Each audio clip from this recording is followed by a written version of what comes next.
Agora, as manifestações são com caridade. Se nos deixarem entrar, manifestamos a verdade dentro das sinagogas. Se não deixarem, manifestaremos no pátio dos templos com caridade.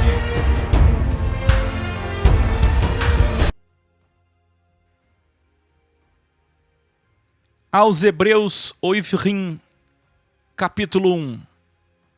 Educare. Este livro, pela linguagem, fica claro que também é de autoria de Paulo, e não de Apolo, Silas, Barnabé, Priscila e tantos outros que chegam a dizer. Está claro, está explícito. Tem teólogos eruditos que dizem, não, porque a construção, a forma que ele abrange o Velho Testamento, é só quem nunca leu. É quem não ama as palavras. Porque o erudito, que é o que significa erudito, aquele que ama de fato as palavras, ele percebe claramente que é Paulo quem escreveu. Clemente, um dos primeiros fráteres, depois de todos os que conhecemos, ainda no primeiro século, citou este livro de Hebreus em 95 depois de Cristo, provando sua legitimidade e autenticidade. Só para vocês verem que esse livro não foi acrescido depois, que alguém pode dizer, Hebreus foi colocado depois pela Igreja Católica. Sim, foi compilado depois, mas era um livro já conhecido da Eclésia e respeitado como carta de Paulo. Esse livro foi escrito entre 62 a 65 depois de Cristo, portanto também é uma das últimas cartas, últimos livros, epístolas de Paulo.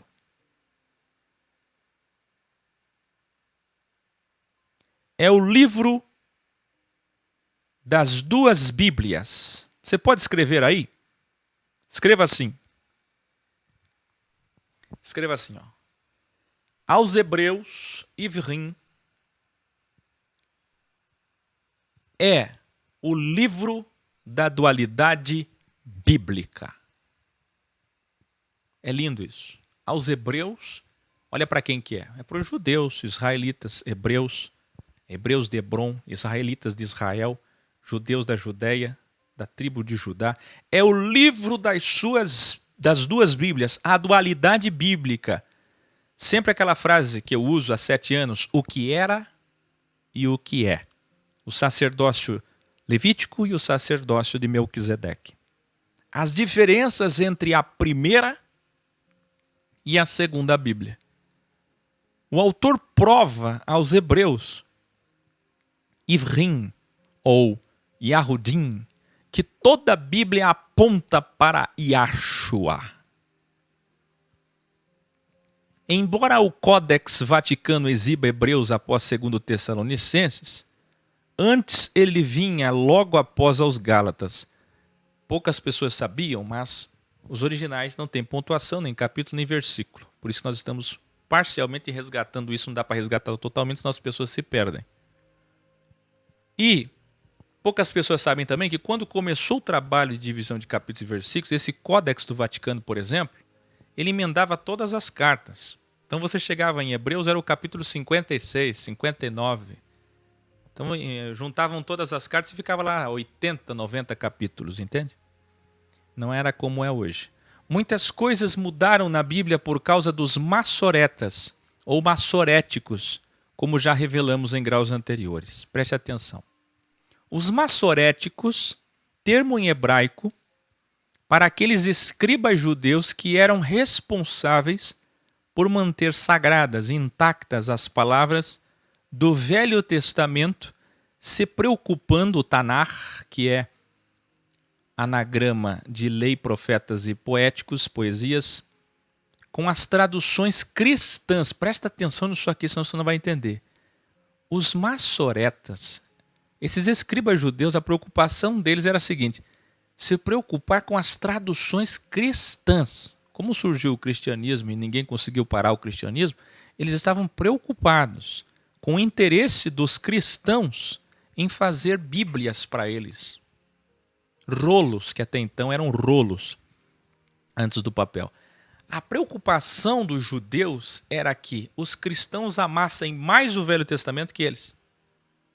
Porque enquanto os judeus estavam praticamente cuidando do Velho Testamento assim de uma forma tão secreta, discreta.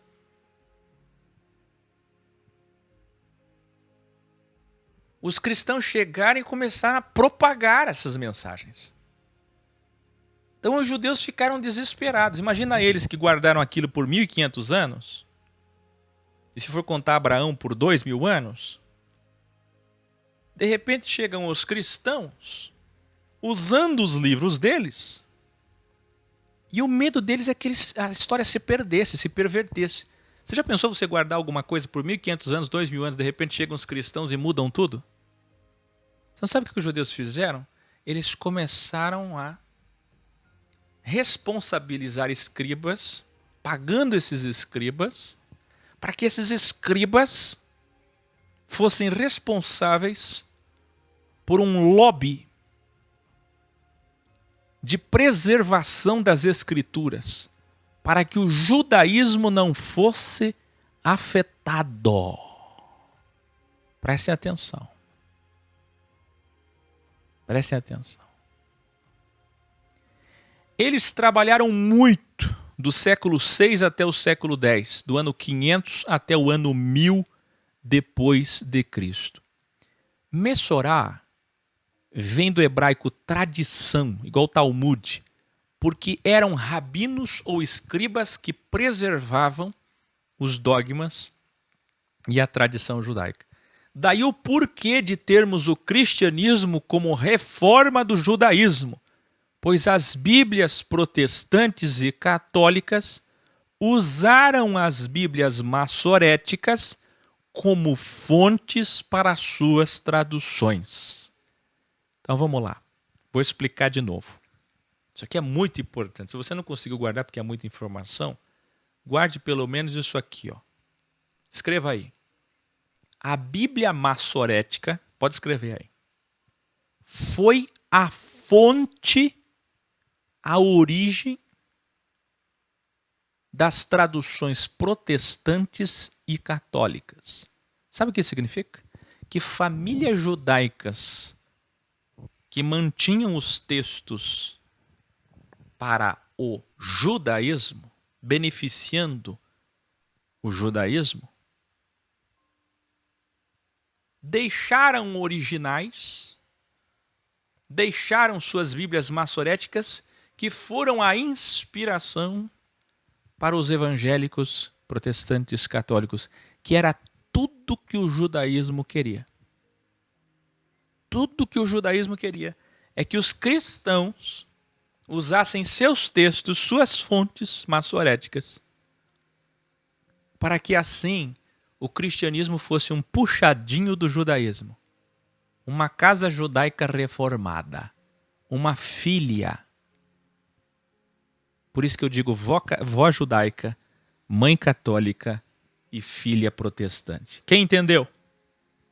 Isso é muito importante de enxergar do porquê que a gente faz esse trabalho da Bíblia e do grande perigo de abrir a Bíblia com ego. Paulo inicia. Durante 4.000 anos, o Criador falou muitas vezes e de várias maneiras aos que vieram antes de nós. Nos últimos 1.500 anos desde Moisés, falou com as gerações passadas por meio dos profetas que denunciavam a corrupção sistêmica religiosa, que alertava o povo, que mostrava o caminho e que apontavam para a vinda do Machia, que é Jesus Cristo. Mas agora, o Criador que fez o universo se fez filho, porque pai significa gerador, criador, plasmador. Filho significa gerado, é metáfora. E não trindade.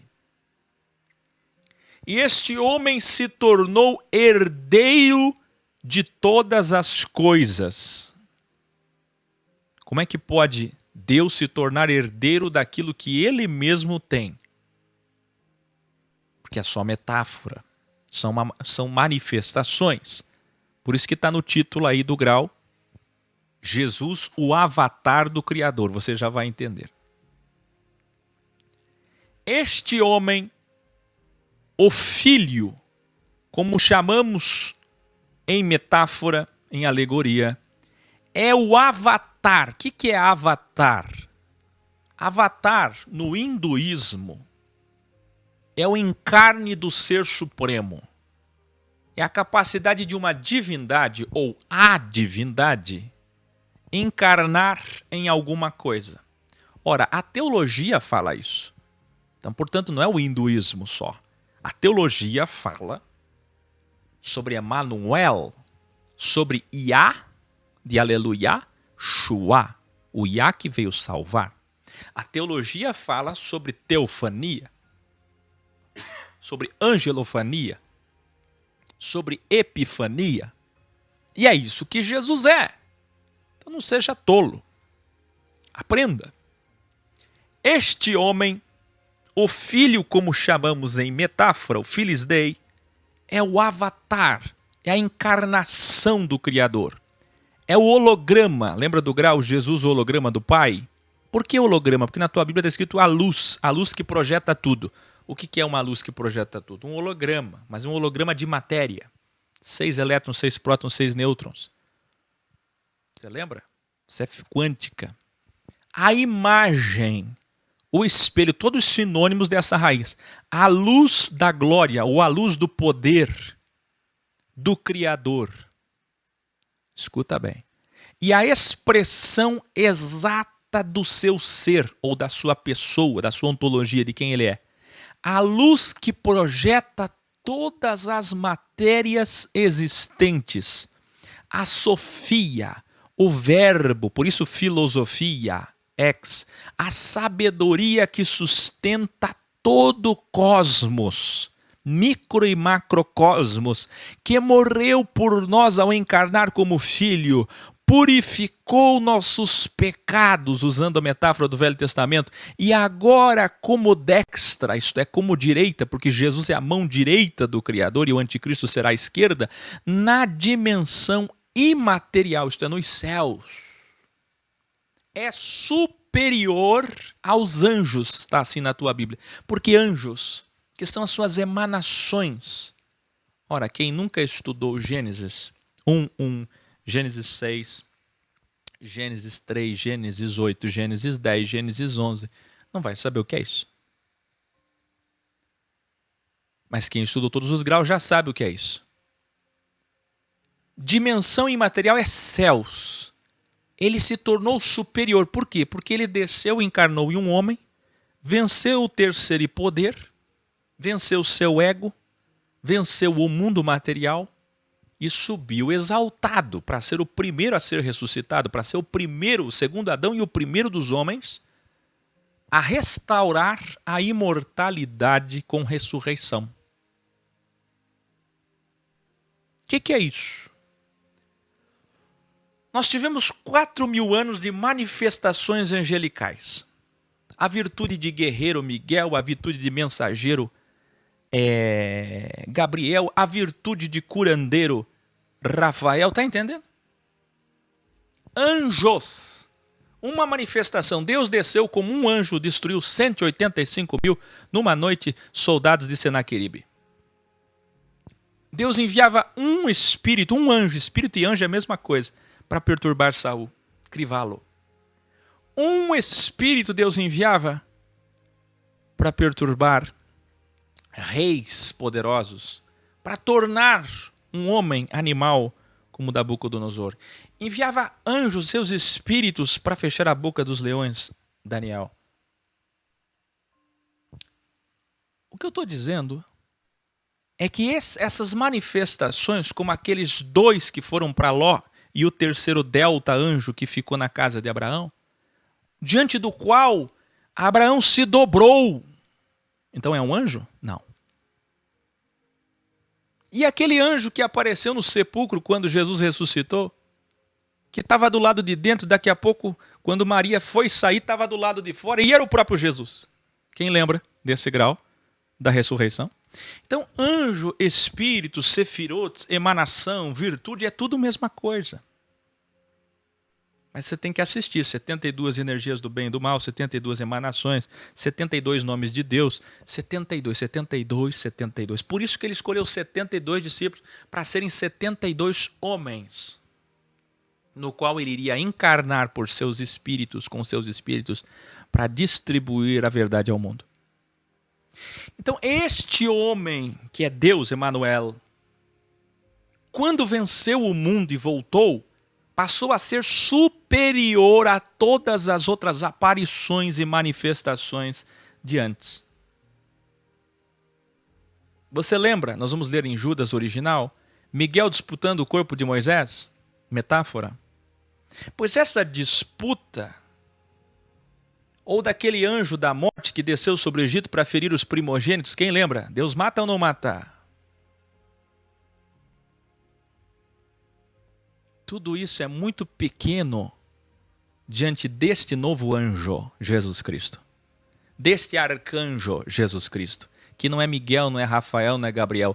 É a maior manifestação angelical, o maior espírito feito carne. Está entendendo? A maior emanação feito carne. Por isso que está escrito aí, se tornou superior a todas as 72 emanações, porque só essa veio salvar.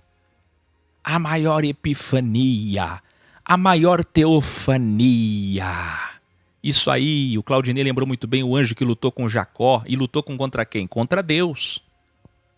Quem que era o anjo? Deus. É a manifestação, as pessoas não aprendem, acham que o céu é cheio de anjinhos, por causa do desenho da Idade Média. Teofania. E o seu nome agora também, nome representa autoridade. Tem mais autoridade do que todos os outros nomes, mais do que Miguel, Rafael, todas as derivações do tetragrama. São 72 derivações do tetragrama que vocês viram nos graus antes do 145. O tetragrama, YH, WH, transliterado. Aí são 72 derivações de nomes de emanações. O nome de Jesus, Yahshua, que também vem do tetragrama, é o maior nome, o mais poderoso nome com a maior autoridade do que todos os outros nomes de manifestações angelicais. Entendeu isso? Olha só o que é que Paulo vai fazer. O Salmo 2, versículo 7, nos diz, ele só disse o Salmo, eu coloquei o número aqui porque hoje nós temos a subdivisão em números. Abre aspas. Tu és o meu filho. Hoje te gerei. E em 2 Samuel 7,14, olha só o que é que Paulo vai citar aqui. Pouca gente sabe disso aqui. Quem é do tempo do dessistematizando, desteologizando, reconsiderando odre e cristianismo pagão de Frank Viola? Quem aqui é do tempo de 2012 com Akel? Quem lembra dos nossos textos sobre templocentrismo usando Samuel 7 para mostrar que a promessa não diz respeito a Salomão, que se colocou no lugar do descendente? Até hoje eles acham que é Salomão por causa do templo de Salomão. Vem aí o terceiro templo por causa desse erro. Toda a maçonaria pensa assim, embora muitos maçons sejam mais evoluídos que isso, mas a maior parte é templocêntrica, material, não enxerga que esse texto está falando de Jesus Cristo, do reino que será eterno. E pouca gente sabe que Hebreus, Ivrim, capítulo 1, está falando do Salmo 2, 7 e de 2 Samuel 7, 14. Olha o que está dizendo aqui, ó. Salmo 2, 7. Tu és o meu filho, hoje te gerei, te plasmei, te formei, te criei. E aí vem toda a discussão se Jesus foi criado. É óbvio que Jesus não foi criado. Um ser onisciente, onipotente, onipresente, ele, para ser Deus, tem que ser eterno, atemporal, sempre existiu. Ele apenas existia, como diz Yohanan 1:1, e encarnou em um homem. Encarnou em um homem. Encarnou em um homem. Por isso gerei. É poético. Aí quem não entende texto poético tem denominação por aí.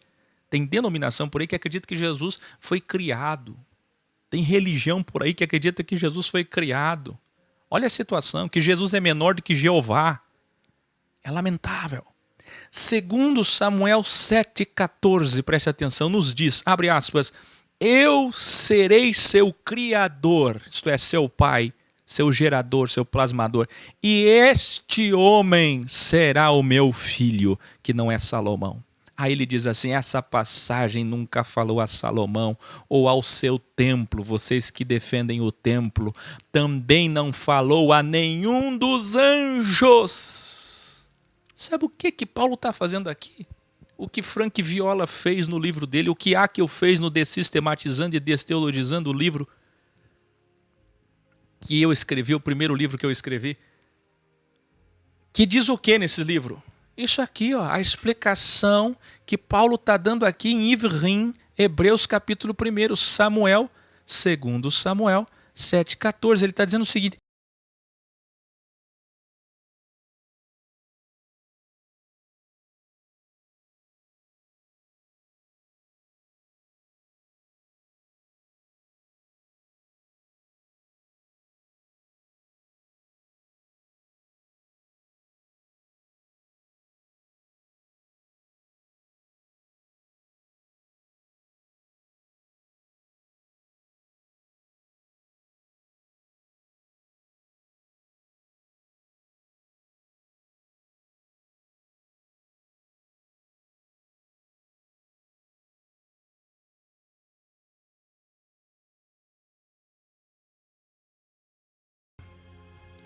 também encontramos na primeira Bíblia, em Deuteronômio Devarim 32:43, abre aspas, todas as manifestações de sefirotes angelicais, emanações do Criador, o adorarão, pois ele será superior. Ora, se você pegar e interpretar literalmente, não entende metáfora, linguagem figurada, você vai achar que Jesus foi criado. E foi criado? Sim, a matéria sim. O bebezinho, a inseminação celestial, no ventre e no útero de Maria, sim. Quem está entendendo? Então, como é que você interpreta isso aqui? Todas as manifestações angelicais vão adorar a ele. Aí um monte de gente imaginando Jesus voltando na ascensão aos céus, voltando da terra, chegando nos céus. E os anjos todos adorando ele, se dobrando diante dele. Ó, Rei dos Reis, ele voltou. Aí citam até o Salmo 24. Quem é esse que está entrando aí? Jesus Cristo. Ele é maior agora, ele é honrado. Até então ele era importante, mas não tão importante. Agora, vem cá, Jeová chama ele. Agora eu vou te honrar. Tudo isso é pueril, infantil, você não aprendeu a verdade. É o que a teologia diz para colocar debaixo do tapete a dualidade. Então o que está dizendo aqui? Todas as manifestações angelicais o adorarão, sabe o que é isso? É no sentido metafórico de dizer o seguinte, vão se prostrar, não vão ser nada, porque aquilo que adora é inferior, está de joelho. O que ele está querendo dizer é o seguinte, como é que ele começou o capítulo? Deus falou muitas vezes através dos anjos durante muito tempo, mas agora falou através do próprio Filho. Em outras palavras, antes nós já tínhamos manifestações que condenavam o erro do homem, mas agora Jesus é a própria manifestação dele em carne. Não é um anjo que vem, que vai e que deixa Saul 3 dias nu, profetizando em terra, só de cueca. Você sabia? Só com paninho amarrado nos órgãos sexuais. No órgão sexual, na genitália, cobrindo a genitália no chão. 3 dias profetizando, você não sabia disso? O anjo desceu, pegou Davi, fez a mesma coisa, deixou ele nu, dançando em volta da arca. Não, agora é uma manifestação definitiva. É a última chance aos homens, é a graça. Por isso que ele está dizendo assim, tudo aquilo que foi manifestação que vocês consideram antes, não é nada. Essas manifestações vão adorar essa manifestação, a manifestação. As outras ficam de joelho diante dessa grande manifestação que se chama Jesus Cristo. E isso eu falo para judeu messiânico, nazareno, ortodoxo. Essa carta é para eles. E é para vocês, igrejados e desigrejados, que são uma vergonha, que ficam caindo na mentira, na falácia dos judeus, acreditando em J, nome Yalhul, Yalhul, com ditongo, sem ditongo. Vocês, que vergonha. Pessoas que até inclusive estão desacreditando de Jesus, é impressionante. Mas enfim, é como Paulo disse, quem é da verdade chegará lá. Aí ele diz, também nos Salmos, aqui ele cita o 104, versículo 4, encontramos, abre aspas, as suas manifestações angelicais são como ventos, e os seus servos são como relâmpagos ou labaredas de fogo. É como ele faz. Fecha aspas.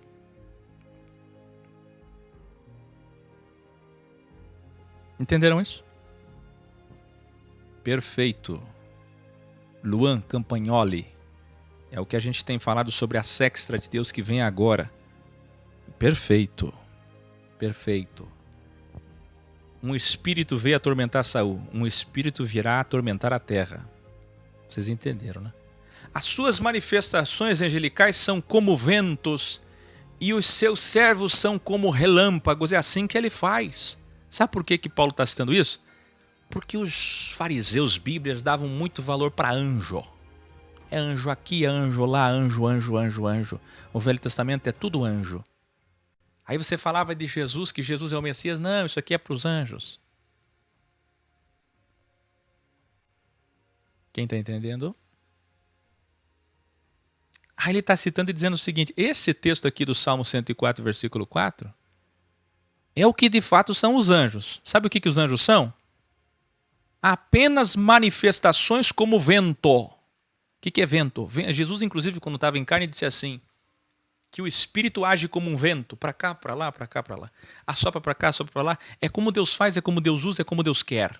Em outras palavras, o Criador se manifestava com anjos aqui e acolá como vento. Vinha e saía. O vento fica? Não fica. O vento vai. O vento vem e o vento vai. E os seus servos, Ezequiel, Daniel, Jeremias, Isaías, Obadias, eles todos como relâmpagos, vêm e vão, morrem. Como labaredas de fogo, vêm e vão, como brasas, ficam um tempo brilhando e depois acaba. Entenderam? Aí ele está dizendo assim, só que o Filho, mas sobre o Criador feito Filho, a primeira Bíblia diz nos Salmos 45, do 6 ao 8, o teu trono, ó Criador, existe atemporalmente, não tem trono nenhum, gente, é metafórico. E o cetro do seu reino é de justiça. E diz mais, amas a justiça e odeias a injustiça, por isso o Criador imaterial planejou. Aí na tua Bíblia você não vai entender. Por isso o Criador imaterial planejou um Criador material se tornar homem, se fazer homem, se tornar filho, feito filho. Você será o Messias, que significa ungido, que significa Cristo do grego, com óleo de alegria, fecha aspas, e presta atenção. Aí na tua Bíblia você encontra, o meu Deus disse ao teu Deus. Deus disse a Deus. Como assim Deus disse a Deus? A Trindade vai dizer, os teólogos trinitários da Santíssima Trindade, católicos evangélicos vão dizer, olha, Deus e Deus, duas pessoas. Não!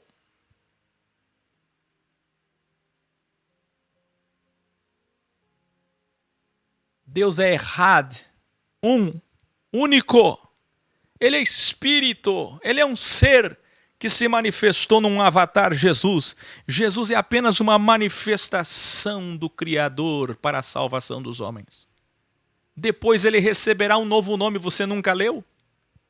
e ele deixará de existir depois que ele reinar conosco, de que ele fizer justiça, ele voltará a ser o que ele é, o Espírito, a luz. Você não terá Jesus andando com você para sempre. Jesus ficará contigo até fazer justiça. Você verá Jesus. A imagem que ele teve na terra, você vai abraçar ele, comer com ele, andar com ele. Você verá ele julgando mortos e vivos. Mas depois, ele deixará de existir. Como ele é hoje. Esta imagem. E passará a ser o que ele sempre foi. Um Espírito. Porque ele já se apresentou a todos. Porque o mundo já fez sentido. Tudo terá seu tempo. Então é isso que está dizendo aqui. Ele ama a justiça, odeia a injustiça. Por isso que o plano original dele é o seguinte: é um espírito imaterial. Espírito já é imaterial. Que se materializou, se tornou mortal, se tornou filho. E esse é o Messias. Este é um ungido. O que Paulo está dizendo aqui é o seguinte: Hebreus, saibam, Jesus Cristo que vocês mataram é o Messias.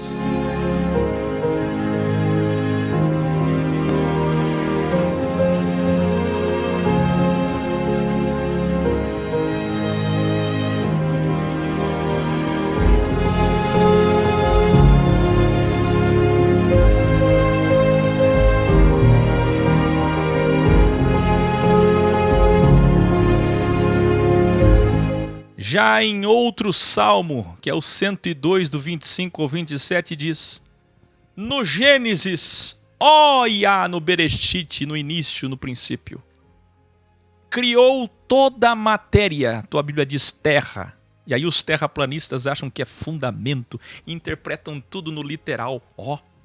Fundamento. O que será? Por que fundamento? Fundamento. Não entendem que é metáfora.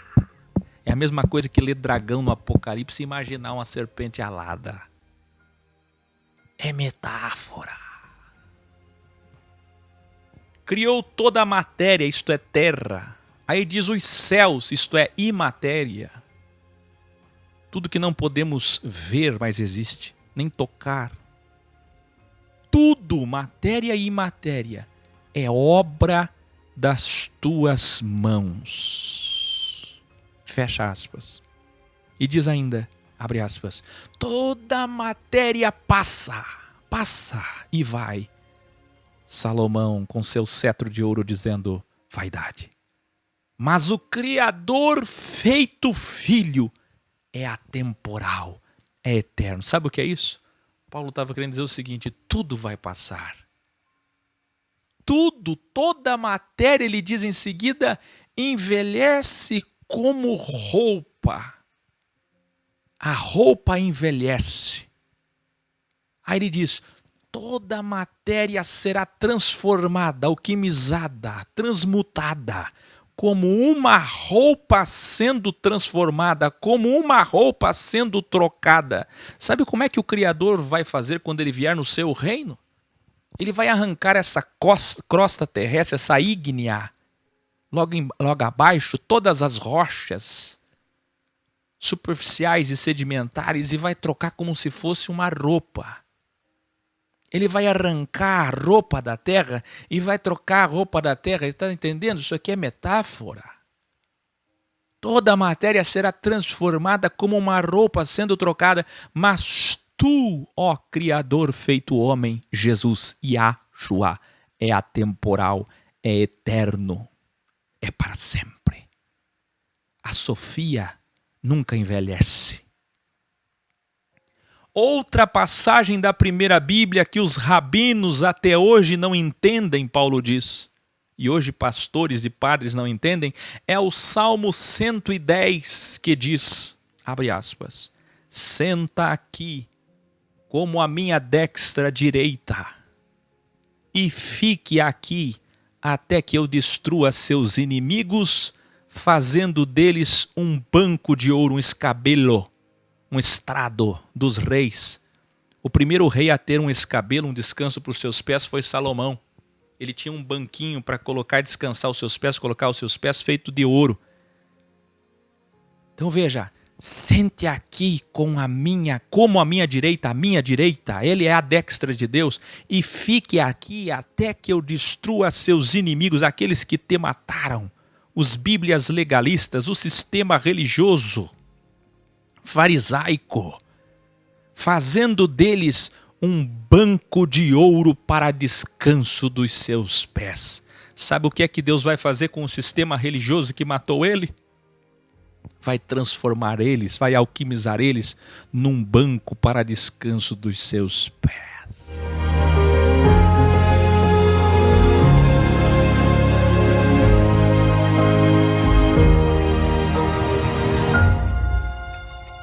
Que lindo! E ele fez isso já em 70, 500 judeus crucificados por dia. Já foi lá que ele começou o seu juízo. Anos depois dessas palavras de Paulo. Aí Paulo diz assim: estas passagens bíblicas não são para os anjos. Essa passagem que eu acabei de citar do Salmo 110, senta aqui na minha direita até eu destruir teus inimigos. Essa passagem não é para os anjos, nem para suas emanações. Como vocês sabem, os anjos são apenas espíritos do Criador, daimons do bem, daimons do mal. São suas manifestações para servir os que hão de vencer o mundo e se salvarem. É o último versículo, versículo 14, aqui encerra aos Hebreus Ivrim, capítulo 1. E antes de começar aos Hebreus ou Ivrim, capítulo 2, entenda, ele está dizendo o seguinte: essa passagem aqui, do Salmo 110, assim como todas essas passagens, não são para os anjos. Toda a primeira Bíblia fala de Jesus, escreva aí. Toda a primeira Bíblia aponta para Jesus, aponta para a graça. Por isso que nós chamamos eles de Bíblias, por isso que nós chamamos a lei de Bíblia. Por isso que nós falamos que Jesus é maior do que a Bíblia. Por isso que nós não somos bibliólatras nem legalistas. Por isso que o amor, Jesus, da graça está acima dos dogmas. Porque Jesus é maior do que tudo.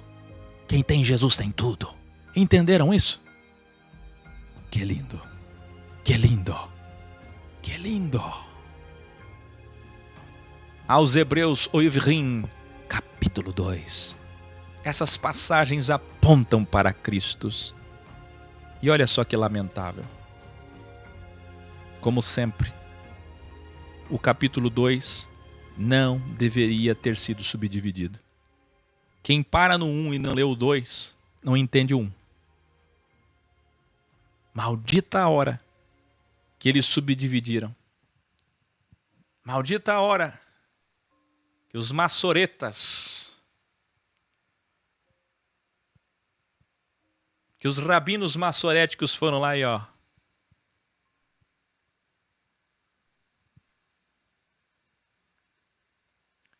porque o capítulo 2 vai dar o entendimento perfeito. Por isso que eu começo o capítulo 2 dizendo: essas passagens apontam para Cristo e não para os anjos. Aí Paulo diz: por isso é preciso que prestemos maior atenção ao que temos ouvido, para que não sejamos enganados.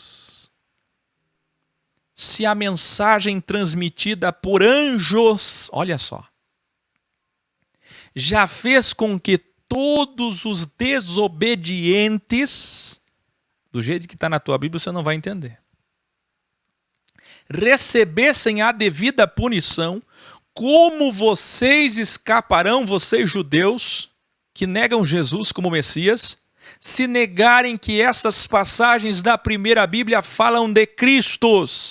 E mesmo aqueles que dizem aceitar Jesus, como eu falei no grau 145, mas aceitaram um Jesus falso, paganizado, judaizado. O Jesus de Constantino, Lutero, Calvino, Seymour, Francis Comberg não é o Jesus original. Ele parece. Em metade do tempo ele é. Mas na outra metade ele não é. Ele é o anticristo. Porque ele é o Deus do ego, do dinheiro, do ter, do ser, do poder.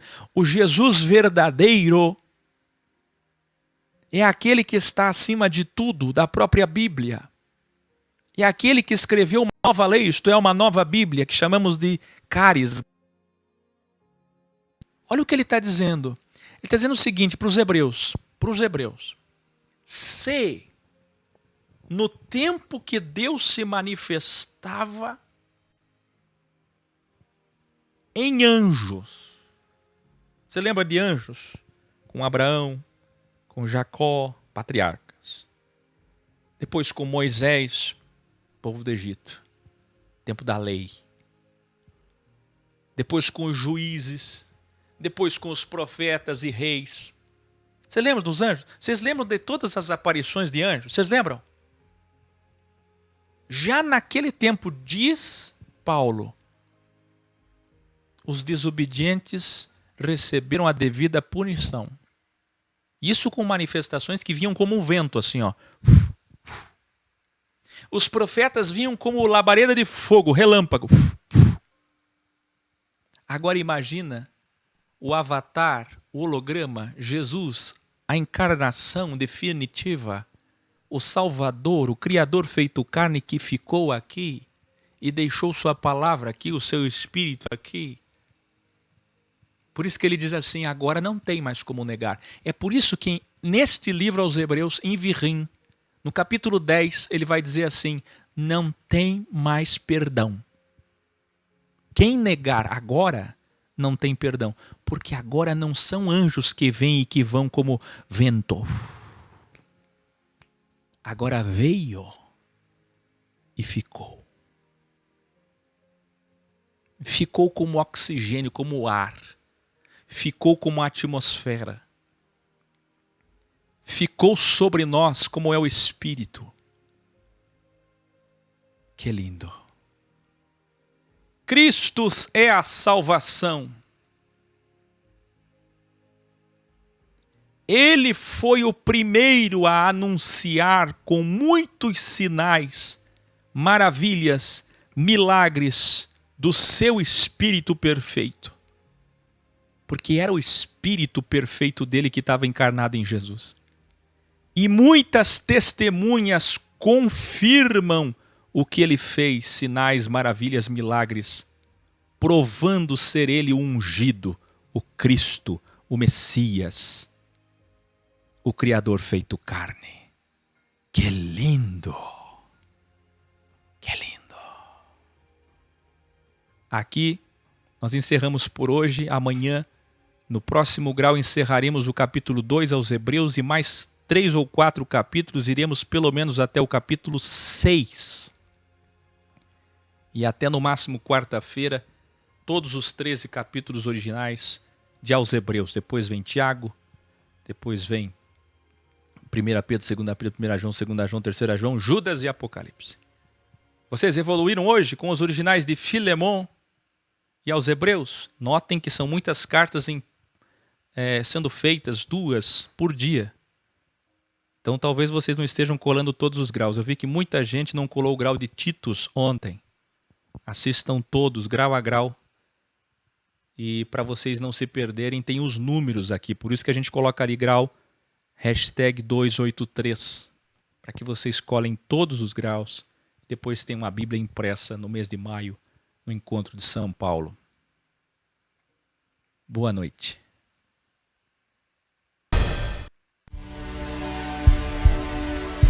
Agora, as manifestações são com caridade. Se nos deixarem entrar, manifestamos a verdade dentro das sinagogas. Se não deixarem, manifestaremos no pátio dos templos com caridade.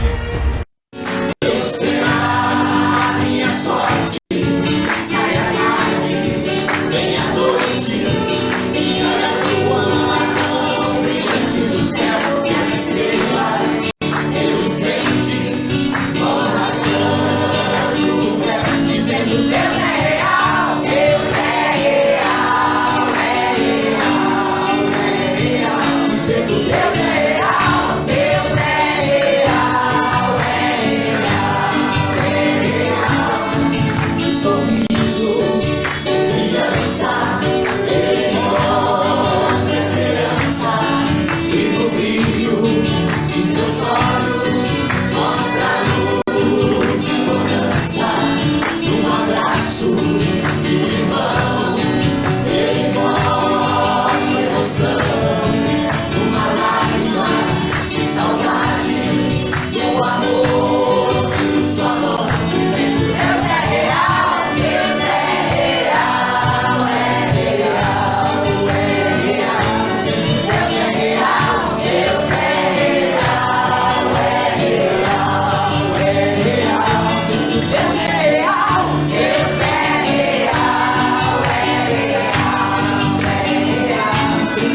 é real, Deus é real, é real, é real.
Bem-vindas e bem-vindos, eruditas e eruditos, todos que nos assistem pela primeira vez.